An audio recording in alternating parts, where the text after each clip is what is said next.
하나님 아버지, 오늘도 생일을 맞이하여 강단을 섬기는, 강단 꽃꽂이를 섬기는 강원석 집사님이 있습니다. 하나님 귀한 종을 붙들어 주옵시고 강건케 하여 주시고, 아버지 하나님이 운영하는 병원이 아버지 하나님께 영광 돌리는 병원으로 쓰임받을 수 있도록 하나님께서 운영하여 주시기를 원합니다. 그래야 많은 사람들에게 건강을 지켜줄 수 있도록 도와주시고, 그들에게 위로와 힘을 줄 수 있는 아버지 하나님의 집사님이 될 수 있도록 도와주시옵소서.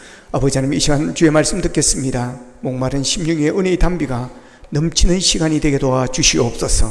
예수님의 이름으로 기도합나이다. 아멘. 하나님을 감동시킨 자의 복이라는 제목으로 말씀을 전하겠습니다. 저는 공부하는 게 취미고 공부하는 게 특기입니다. 시험 치는 것도 좋아하지만 시험 공부하는 시간이 가장 좋습니다.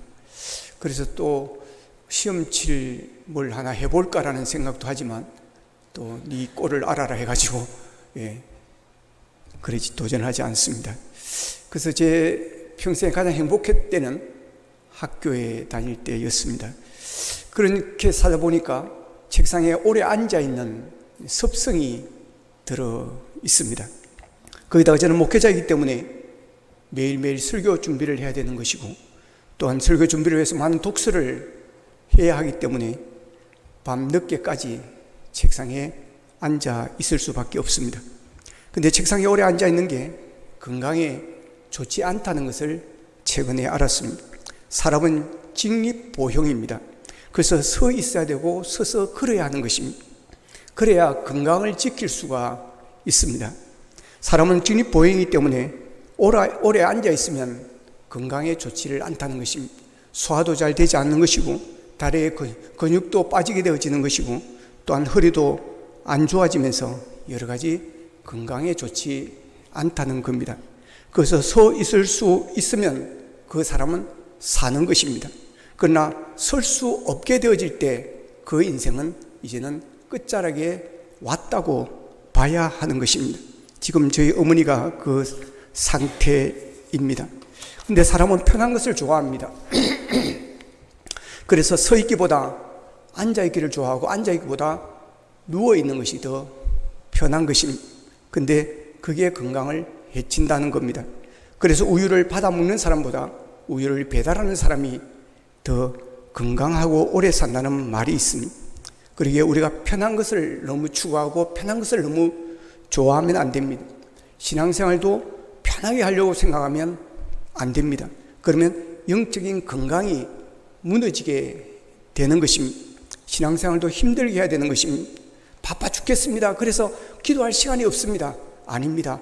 바쁠수록 시간을 내서 기도해야 합니다. 바쁜 중에서도 시간을 내서 우리는 성경을 읽어야 하는 것이고, 말씀을 들어야 하는 것이고, 바쁜 중에서도 우리는 복음을 전해야 하는 것이고, 바쁜 중에도 시간을 내서 교회를 섬기고 봉사하는 일을 해 나가야 합니다. 그럴 때 우리가 영적인 근육이 붙게 되어지는 것이고, 영적으로 강건해진다고 하는 것입니다. 강원석 집사님 말이 자주 나와서 그런데, 강원석 집사님이 병원에 가보면 이분은 항상 서서 일을 하고 있습니다. 서서 진료를 봅니다. 오래 서 있으면 다리도 아플 것 같은데 항상 서서 진료를 보고 있는 것을 봤습니다. 그렇게 해서 건강을 지키는 모양입니다. 얼마 전에 저희 며느리가 선물을 보냈습니다. 그 선물을 받고 제가 얼마나 감동을 받았는지 모릅니다. 눈물이 나려고 그랬습니다. 그 선물은 다른 게 아니라 서서 일할 수 있는, 높낮이를 조절할 수 있는 책상을 선물로 보내주었습니다. 그래서 저도 요즘에는 며느리 덕분에 설교 준비를 서서 하는 시간이 많아졌고, 독서하는 시간이 서서 하는 시간이 많아졌습니다. 시아버지가 책상에 오래 앉아있다는 것을 알고 건강을 염려해서 오래 앉아만 있지 말고 때로는 서서도 일을 하라고 그런 책상을 선물로 보내주신 것입니다. 어떻게 감동을 안 받겠습니까? 시아버지의 건강을 이렇게 생각해주는 며느리가 여러분 몇이나 되겠습니까? 그 선물을 받기 전에도 며느리가 예뻤지만 그러나 그 이후로는 더 이쁩니다. 시아버지를 감동시킨 며느리가 어떻게 안 이쁘겠습니까? 며느리가 이뻐서 미치겠습니다. 감동의 힘입니다. 요즘 커피 수입이 가장 많은 나라가 우리나라라고 그럽니다. 그러다 보니까 카페들이 정말 많이 생겨납니다. 예, 뭐 바닷가에 가면 뭐 한 집 건너 한 집 카페가 있습니다. 그리고 전망이 좋고 산세가 좋고 물이 좋은 곳, 저 신불산 자락에 가면 카페가 많습니다. 엄청난 대형 규모의 카페들이 있습니다. 그런데 커피 유튜브를 이렇게 보면 그들은 카페 창업을 하라기보다 카페 창업을 제발 하지 말라고 권유를 합니다. 왜 그럴까요?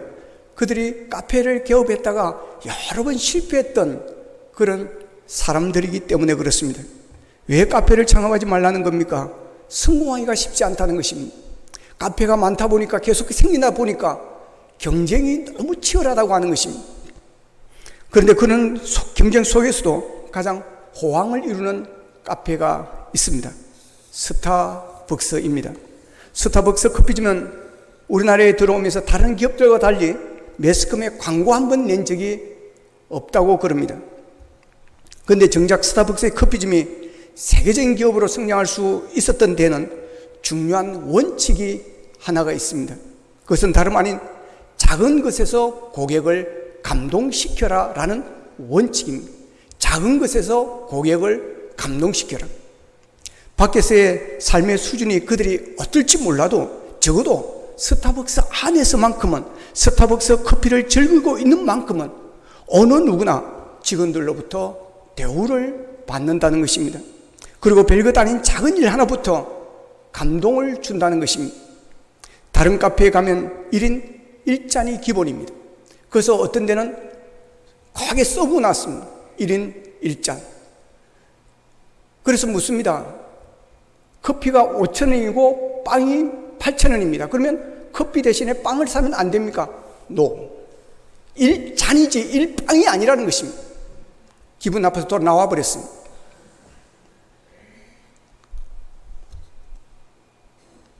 근데 스타벅스는 그렇지 않습니다. 그리고 커피 한 잔을 시켜놓고 하루 종일 앉아서 책을 봐도 직원들이 전혀 눈두지지를 않습니다. 그곳에는 어떤 직원도 얼굴을 찡그는 법이 없습니다.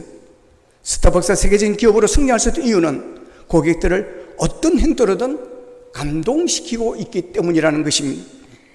고객을 감동시키면 고객이 몰려오게 되어 있는 것이고 고객은 반드시 지갑을 열게 되어 있습니다.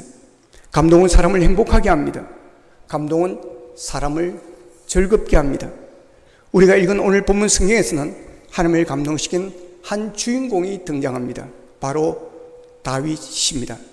다윗의 이름의 의미는 하나님의 사랑을 받는 자입니다. 이 다윗은 그의 이름대로 하나님의 사랑을 받는 그런 사람이었습니다. 저는 여러분 모두가 하나님의 사랑받는 자 되기를 축복합니다. 사도행전 13장 22절에 보면 다윗에 대해서 이렇게 말합니다. 내가 이새의 아들 다윗을 만나니 내 마음에 맞는 사람이라.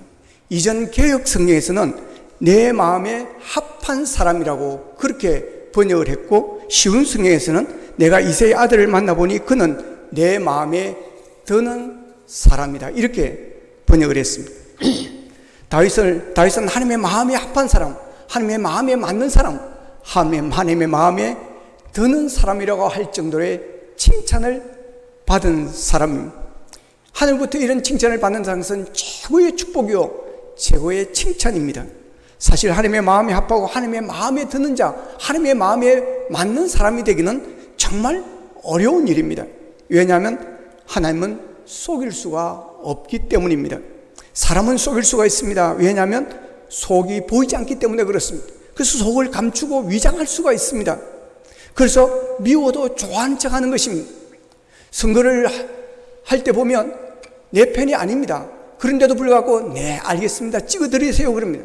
그러나 나중 결과를 보면 아닌 것입니다. 속일 수가 있는 것입니다. 위장할 수가 있는 것입니다. 척할 수 있습니다. 그러면 사람은 속습니다. 나중에 배신을 합니다. 어떻게 그 사람이 그럴 수가 있을까? 이게 인간입니다. 근데 하나님에게는 그런 게 통하지 않습니다. 예수님에게도 그런 것이 통하지 않습니다. 누가복음 12장 1절에 보면 예수께서 먼저 제자들에게 말씀하여 이르시되 바리새인들의 누룩 곧 외식을 주의하라 그럽니다. 예수님 앞에서 바리새인들의 감추었던 속의 끝에 다 드러나 버리고 말았습니다. 그들은 사람들을 속였습니다. 거룩한 척, 경건한 척, 가장 믿음이 좋은 척, 그들은 사람들로부터 인정을 받았습니다. 그래서 존경을 받았습니다. 그런데 예수님 앞에서 그들의 바깥 척이 아니라 안에 있는 내면의 시커먼 것이 드러나고 말았습니다. 그래서 이 바리새파 사람들의 누룩을 조심하라. 그들은 위선자다라고 말하는 것입니다. 그러니 바리새인들이 예수님이 얼마나 미웠겠습니까? 그래서 예수님을 죽이려고 마음을 먹은 것입니다. 그래서 죽이는데 앞장섭니다. 그들은 자신들의 위선을 감추기 위해서 결국 예수님을 죽입니다. 그렇습니다. 사람은 속일 수가 있지만 하나님은 속일 수가 없습니다. 그래서 다윗이 하나님의 마음에 합한 자는 칭찬을 받은 것은 엄청난 칭찬이고 최고의 칭찬인 것입니다. 그러면 어떻게 해서 다윗이 그런 칭찬과 축복을 받을 수 있었는가 하는 것입니다. 다윗은 오랫동안 피난 생활을 하면서 고난을 당하였습니다. 그러자 사울왕이 죽게 되어집니다. 그때 그는 사울왕을 이어서 그가 이스라엘의 왕이 되어지는 것입니다. 이제는 그를 괴롭힐 사람도 없습니다. 다윗은 이제는 평안하게 살아갈 수가 있는 것입니다. 그러던 어느 날 다윗은 하나님의 귀에 법궤가 생각이 났습니다. 법궤는 이스라엘 백성들의 광야 40년 동안 함께하였던 법궤입니다. 내가 너희들과 함께한다. 내가 너희들을 구름기둥 불기둥으로 함께 가고 있다. 그러면서 항상 언약궤가 법궤가 그들 가운데 있었습니다. 그래서 하나님의 임재하심을 나타내기 위해서 만들게 하신 하나님의 법궤입니다. 그 안에 율법의 두 돌판과 만나를 담은 항아리와 그리고 아론의 쌍난 지팡이가 들어 있습니다. 그런데 어느 날 다윗의 마음속에 이 하나님의 법궤가 생각이 났습니다. 본문 1절 2절을 같이 읽겠습니다. 시작. 여호와께서 주의 모든 원수를 무찌르사 왕으로 궁에 평안히 살게 하신 때에 왕이 선지자 나단에게 이르되 볼지어다 나는 백향문 궁에 살거늘 하나님의 궤는 휘장 가운데에 있도다. 아멘. 다윗은 자기 자신은 당시 최고의 건축 기술을 가진 두루의 건축 기술자들 목수와 석수들이 와서 백향목으로 궁을 건축을 했습니다. 그런데 하나님의 법궤는 천막 속에 아무렇게나 방치되어 있다는 것이 너무 죄송했던 것입니다. 그래서 나단 선지자에게 나는 백향목으로 지은 왕궁에 살고 있는데 하나님의 궤는 아직도 장막 안에 있다 그러면서 회개를 합니다. 아합 왕은 상하로 만든 궁에 살면서도 하나님을 섬길 생각을 전혀 하지 않았습니다. 다윗도 아합 왕처럼 백향목으로 지은 궁에 평안히 살아갈 수 있었지만 그는 하나님을 생각하였던 것입니다. 다윗은 다른 왕들과 달랐습니다. 자기가 누려야 될 편안한 삶보다 하나님의 궤를 더 중요하게 여겼습니다. 다윗은 자신의 축복된 삶보다 하나님의 일을 더 소중하게 여겼습니다. 여러분은 인생의 절정을 누리고 있을 때, 인생의 가장 호황기를 누리고 있을 때 여러분은 무엇이 생각나던가요? 내 집을 살 때 하나님의 집을 생각해 보신 적이 있습니까? 내가 행복할 때 하나님을 생각해 보신 적이 있습니까? 다윗의 변함없는 영적인 관심을 보십시오. 그가 왕이 되어 아름다운 궁전에 살고 있었지만 하나님의 일과 하나님의 관심은 조금도 퇴색하지를 않습니다. 사실 우리들이 평안할 때 하나님을 생각하는 것은 쉽지 않습니다. 우리들이 평안하고 많은 재물을 모으면 딴 생각을 많이 하게 됩니다. 더 크고 화려한 집을 원하고 더 큰 차를 원하고 더 편리하고 좋은 조건을 원하게 됩니다. 가난할 때 곧잘 예수를 믿던 사람이 돈깨나 벌고 나면 하나님을 등지는 삶도 종종 있습니다. 비천에 처했을 때 하나님 앞에 나와 몸부림치며 기도하던 사람이 평안을 얻고 나면 주님을 저버리는 경우도 보았습니다. 지금 다윗은 출세를 했습니다. 명성을 얻었습니다. 모든 사람 앞에 높임을 받고 있습니다. 그러나 하나님에 관한 영적인 관심은 조금도 변하지 않고 있습니다. 내 하나님의 장막은 초라한데 내 집은 너무나도 화려하구나. 그래서 나단 선지자에게 말합니다. 내가 하나님의 성전을 건축할 열망이 생겼습니다. 그러자 나단 선지자가 뭐라 그럽니까? 여호와께서 왕과 함께 하시니 왕의 마음에 감동대로 하십시오 그럽니다. 그러나 하나님의 대답은 그것이 아니었습니다. 다윗은 성전을 건축할 수 없다라는 것이었습니다. 역대하 22장 8절에서 10절에 보면 다윗에게 성전 건축을 허락하지 않은 이유가 나옵니다. 같이 한번 읽어보겠습니다. 시작. 너는 피를 심히 많이 흘렸고 크게 전쟁하였느니라. 네가 내 앞에서 땅에 피를 많이 흘렸은즉 내 이름을 위하여 성전을 건축하지 못하리라. 보라, 한 아들이 내게서 나리니 그는 온순한 사람이라. 그가 내 이름을 위하여 성전을 건축할지라. 아멘. 자, 그럼에도 불구하고 우리가 성경을 살펴보면 한 가지 놀라운 사실을 주목할 수가 있습니다. 역대하 6장 8절을 보면 오늘 본문의 배경을 설명해 주고 있습니다. 같이 한번 읽어보겠습니다. 시작.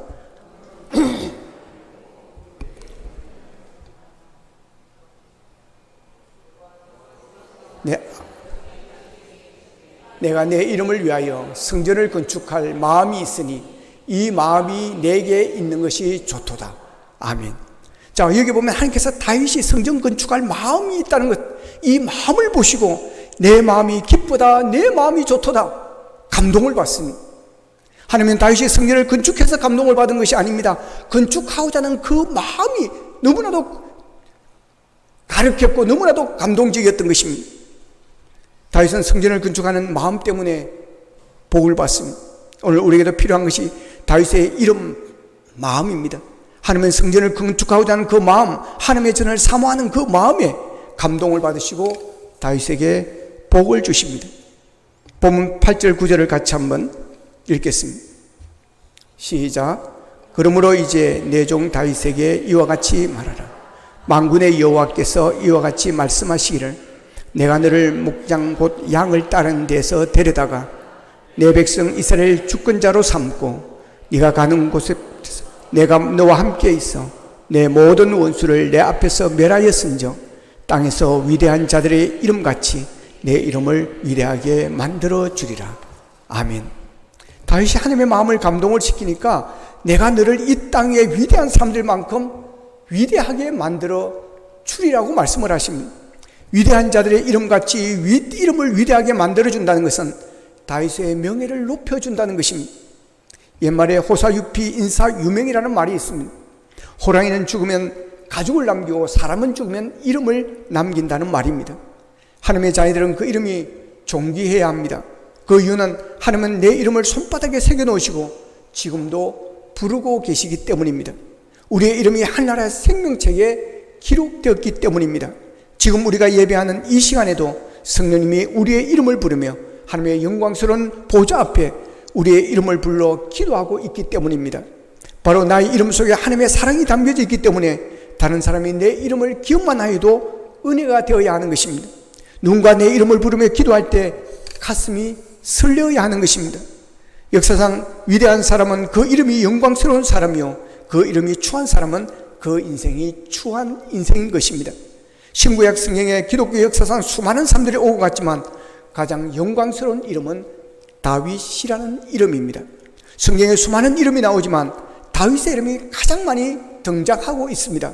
아브라함보다도 사도 바울보다도 다윗이라고 하는 이름이 더 많이 등장하고 있습니다. 그리고 메시아를 기억할 때, 백낙기를 사모할 때, 주님 만나기를 사모할 때 모든 사람이 다윗의 자손 예수여, 다윗의 자손 예수여라고 부르고 있는 것을 보게 되어집니다. 예수님을 부를 때 그 이름 앞에 다윗의 자손이라는 이름이 붙여졌습니다. 천사들의 나팔소리와 함께 우리 주님이 이 땅에 오실 때에도 재림주를 부르는 그 이름이 무엇일까요? 다윗의 열쇠를 가진 자입니다. 요한계시록 3장 7절에 보면 다윗의 열쇠를 가지시니 곧 열면 닫을 사람이 없고 닫으면 열 사람이 없는 거가 이러시더라고 말합니다. 하나님의 마음을 감동시킨 다윗은 성경에서뿐만 아니라 이 세상에서도 존경받는 유명한 인물이 되었습니다. 이 세상에서 제일 흔한 이름이 영어로 데이비드입니다. 이스라엘 국기에도 다윗의 별이 그려져 있습니다.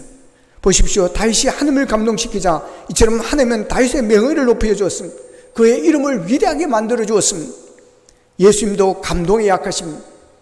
마가복음 26장, 마태복음 26장, 마가복음 14장, 요한복음 12장에서 동일하게 나오는 예수님이 십자가에 못 박히기 전에 베다니 문둥이 시몬의 집에 있을 때 마리아가 옥합을 깨뜨립니다. 그래서 그 기름으로 예수님의 머리에 바르고 자신의 머리를 풀어서 예수님의 발을 닦아주었습니다. 그때 계산이 빠른 가룟 유다가 비난을 합니다. 어찌하여 그 비싼 항유를 깨뜨리냐? 그것을 팔아서 가난한 자를 도와줬으면 더 좋았을 것이라고 말합니다. 그때 예수님은 이렇게 말씀하십니다. 마가복음 15장 6절에 보면 예수께서 이르시되 가만두라.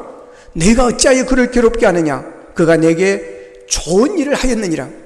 9절은 이렇게 말합니다. 내가 진실로 너에게 이르노니 온 천하에 어디서든지 복음이 전파되는 곳에는 이 여자가 행한 일도 말하여 그를 기억하리라고 말합니다. 마리아는 옥합의 항유를 깨뜨려서 예수님을 감동시켰습니다. 그러자 예수님께서도 마리아를 세워주십니다. 복음이 온 땅에 전해질 때 그때마다 이 여인이 한 일도 같이 알려질 것이고 사람들이 이 여인을 기억하게 되는 기념비적인 사람이 이름이 되게 만들어 주신다고 하셨습니다. 우리가 무엇을 해야 그 이름이 이렇게 영원히 빛나는 이름이 되겠습니까? 우리가 어떤 좋은 일을 해야 이런 이름이 되겠습니까? 경상남도 시골에 한 젊은이가 있었습니다. 6.25 때 군대에 입대하였고 베트남전에도 참전을 하였습니다. 그는 27살에 별을 답니다. 전쟁이 끝난 다음에 어머니를 찾아가 인사를 합니다. 경찰서장을 대동하고 어머니 앞에 큰 절을 올리고 별이 달린 모자를 어머니 앞에 놓고 어머니에게 떠났던 그 자식이 별을 달고 어머니를 찾아왔습니다. 그때 어머니는 시큰둥합니다. 그러면서 하시는 말입니다. 그 별은 언제나 떨어질 똥별이다.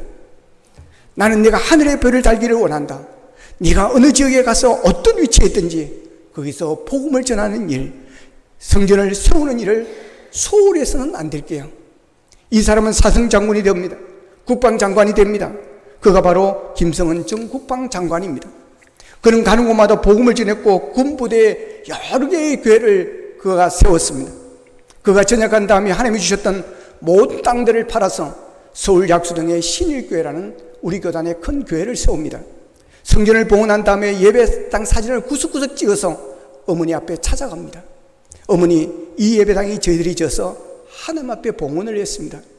그러자 어머니께서 눈물을 흘리면서 나는 네가 목사 되기를 위해서 기도했다. 그런데 네가 목사는 되지 못했지만 이제야 하늘의 별을 달았구나. 그 예배당을 통해서 무数명들의 하늘의 별이 되어서 오르게 될 것이다. 문영혼을 구원하게 될 것이다. 이제야 네가 내 땅에서 썩은 별이 아니고 떨어질 별이 아니고 하늘의 별을 달았구나 하면서 기뻐하셨다고 그럽니다. 김성은 국방장관은 나의 자는 넘치나이다라는 회고록을 써서 그의 이름이 영원한 빛나는 별이 되어졌습니다.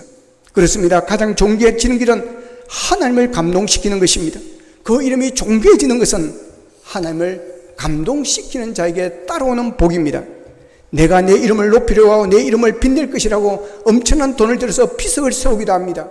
그런데 그 비석에 그의 이름을 존귀하게 만들어줄까요? 그렇지 않습니다. 세월이 지나면 그 비석은 돌보는 자 없이 버려지게 되어질 것입니다. 사울은 이스라엘 초대 왕이 되는 영광을 얻었습니다. 그러나 그가 하나님을 실망시키자 하나님은 그를 떠나버렸습니다. 그러자 사울 왕은 비참한 왕이 되어지고 결국은 전쟁터에서 죽게 되어집니다. 가룟 유다는 예수님의 제자가 되는 영광을 얻었습니다. 그러나 그는 예수님을 감동시키는 자가 아니라 예수님을 배신했습니다. 돈을 팔고 예수님을 팔아넘기는데 앞장을 섰습니다. 그래서 돈을 벌었습니다. 그러나 그 돈을 써보지 못하고 그는 죽고 맙니다. 가룟 유다가 그의 이름이 영원히 빛나는 사도의 이름에 올라갈 수 있었는 기회를 얻었지만 결국 그의 이름은 가장 불행한 이름의 대명사가 되고 말았습니다. 내가 잘나서 내가 출세해서 내 이름을 존귀해지고 내 이름이 빛나게 된다고 할지라도 그 이름이 언제 어떻게 얼마나 갈지 그는 알 수가 없습니다. 일제강점기에 잘나가던 친일파 사람들의 높은 비석들이 있습니다. 그리고 그들의 동상들이 누군가에 의해 다 훼손되어지고 있다는 사실을 아십니까? 그들의 이름이 수치스러운 이름으로 전락되어 버렸습니다. 창세기 11장에 나오는 바벨탑이 있습니다. 창세기 11장 4절에 보면 같이 한번 읽겠습니다. 시작. 또 말하되 자 성읍과 탑을 건설하여 그 탑 꼭대기를 하늘에 닿게 하여 우리의 이름을 내고 온 지면에 흩어짐을 면하자 하였더니 아멘. 자, 이들이 하는 말을 잘 보십시오. 자, 성읍과 탑을 건설하여 그 탑 꼭대기를 하늘에 닿게 하자라고 말합니다. 무엇을 말합니까? 바벨 태국대를 하늘에 닿게 할 정도의 건축술이 발달하였다는 것입니다. 그 성읍과 탑을 하늘까지 쌓게 하려고 한 이유가 무엇입니까? 그의 이름을 내려고 했다 그러는 것입니다. 우리의 이름을 내자고 했습니다. 하나님께서 그 모습을 보시고 성경에 보면 내려오셨다고 그랬습니다. 하나님께서 내려오셔서 보신 것이 무엇이겠습니까? 그들의 교만함이었습니다. 그래서 어떻게 했습니까? 그들의 언어를 섞어버렸습니다. 그러니까 자기들끼리 하는 말이 통하지가 않습니다. 대화가 되지 않습니다. 그러니 성 쌓는 것을 포기할 수밖에 없었고 그들은 뿔뿔이 다 흩어지고 말한 것입니다. 공덕탑이 무너지는 것입니다. 창세기 11장 9절에 보면 이렇게 말합니다. 여호와께서 거기서 그들을 온 지면에 흩으셨더라. 여호와께서 거기서 그들을 온 지면에 흩으셨더라. 그들이 아무리 높이 쌓는다 할지라도, 아무리 강하게 쌓는다 할지라도, 건축술이 발달하여 그들의 탑이, 그들의 건축이 하늘 높이 올라간다 할지라도 하나님이 흩으시면 무너지게 됨을 믿으시기를 바랍니다. 하나님께서 세워주시지 않으면 그 모든 것은 헛된 것이 되고 마는 것입니다. 하나님께서 세워주셔야 합니다. 하나님께서 높여주셔야 합니다. 하나님께서 지켜주셔야 합니다. 하나님께서 보호해 주셔야 합니다. 하나님께서 잘되게 해주셔야 합니다. 하나님께서 이기게 해주셔야 합니다. 할렐루야. 그러기 위해서는 다윗처럼 우리는 하나님을 감동시키는 자가 되어야 됩니다. 하나님을 감동시키는 것이 성공이고, 하나님을 감동시키는 것이 승리이고, 하나님을 감동시키는 것이 높아지는 것이고 존귀해지는 것입니다. 경영학 이론에 돈을 벌려면 고객을 감동시켜라. 고객을 설득하려고 하지 말고 감동하게 하라. 고객은 설득당하는 것을 싫어한다는 말이 있습니다. 여기에 고객이란 단어에 대신에 하나님이란 이름을 넣으면 우리에게 적용할 수가 있습니다. 돈을 벌려고 하나님을 감동시켜라. 하나님을 설득하려고 하지 말고 하나님을 감동하게 하라. 하나님은 설득당하는 것을 싫어하신다. 여러분, 하나님은 우리에게 설득당하는 것을 싫어하십니다. 하나님을 설득하려고 하지 말고 여러분 다윗처럼 하나님을 감동시키고 하나님이 기뻐하시는 일을 할 수 있기를 원합니다. 하나님을 감동시키면 하나님께서도 여러분들을 놀라게 할 정도의 큰 복을 주시며 여러분을 감동시킬 것입니다. 여러분들이 다윗처럼 하나님을 감동시키는 자가 되어 하나님의 마음에 합한 자, 하나님의 마음에 드는 자, 하나님의 마음에 맞는 자가 되어 여러분의 이름이 다윗처럼 존귀한 이름, 위대한 이름으로 세워주는 하나님의 복을 받고 하나님의 은혜를 누리시기를 주님의 이름으로 축복합니다. 기도하겠습니다. 말씀 붙들고 함께 기도하기를 원합니다. 하나님, 하나님을 감동시키는 우리의 삶이 되기를 원합니다. 다윗처럼 우리가 무엇을 해야 하나님을 감동시킬 수 있을 것인지 고민하며 살기를 원합니다. 다윗은 왕이 되었습니다. 이제 편안하게 살 수 있습니다. 이제는 권력을 누리며 살아갈 수가 있었습니다. 왕궁에서 그는 화려한 왕궁에서 편히 쉴 수 있었습니다. 그러나 창고에 버려져 있는 법궤 때문에 그는 마음이 아팠습니다. 그는 마음이 괴로웠습니다. 그래야 그는 하나님의 성전을 짓고자 하는 마음을 하나님께 올려드렸습니다. 하나님께서는 그 마음에 감동을 받으시고 다윗을 높이 높이 올려주었습니다. 존귀한 자가 되었습니다. 그의 이름이 위대한 자의 이름이 되게 만들어주고 그를 매개스럽게 만들어주었습니다. 하나님, 우리의 삶이 하나님을 감동시키는 삶이 되기를 원합니다. 아버지 하나님의 사람을 감동시키고 하나님을 감동시키는 자가 되어지기를 원합니다. 아버지 하나님께서 기뻐하시는 일을 하기를 원합니다. 하나님께서 원하시는 삶을 살기를 원합니다. 하나님의 뜻을 이루고자 하는 삶에 우리를 온전히 드리기를 원합니다. 편하게 사는 자가 아니라 힘껏 어렵고 힘들어도 주를 위해서 희생하고 봉사하며 십자가의 정신으로 주를 위해서 헌신하는 우리가 될 수 있도록 도와주셔서 다윗이 받았던 복을 우리가 누릴 수 있도록 도와주시옵소서. 다 같이 기도드리겠습니다. 살아계신 아버지 하나님, 감사하고 감사합니다. 아버지 하나님을 실망시키는 우리들입니다. 하나님, 이제 하나님을 감동시키는 자로 달라진 삶을 살기를 원합니다. 아버지 하나님이여, 우리의 삶이 이전 삶과 달라지기를 원합니다. 아버지 하나님, 우리의 삶이 무엇을 하든지 어디에 가든지 사람들에게도 감동을 줄 수 있는 삶이 되어지기를 원합니다. 아버지 하나님 앞에 인정받고 하나님의 마음에 합한 자기를 원합니다. 하나님을 감동시킴으로 하나님이 기뻐하는 삶을 삶으로 하나님이 기뻐하시는 일을 함으로 내보다 주님을 먼저 생각하게 하여 우리 집보다 하나님의 성전을 먼저 생각하는 우리의 믿음이 되기를 원합니다. 그래 우리의 그 마음을 하나님께서 감동하시고 다윗에게 주었던 복을 누리게 하여 주시옵소서. 하나님, 다윗처럼 하나님을 감동시키는 자가 아니라 하나님을 실망시키는 우리들의 모습이 아닌지를 돌아보기를 원합니다. 하나님께서 기뻐하시는 길을 가기를 원합니다. 하나님이 기뻐하시는 삶을 살기를 원합니다. 하나님이 기뻐하시는 봉사와 헌신을 우리가 할 수 있도록 도와주시기를 원합니다. 그래야 하나님을 감동시켜 하나님께서 다윗에게 주었던 큰 은혜를 우리가 누리게 하여 주시옵소서. 예수님의 이름으로 기도하옵나이다. 아멘.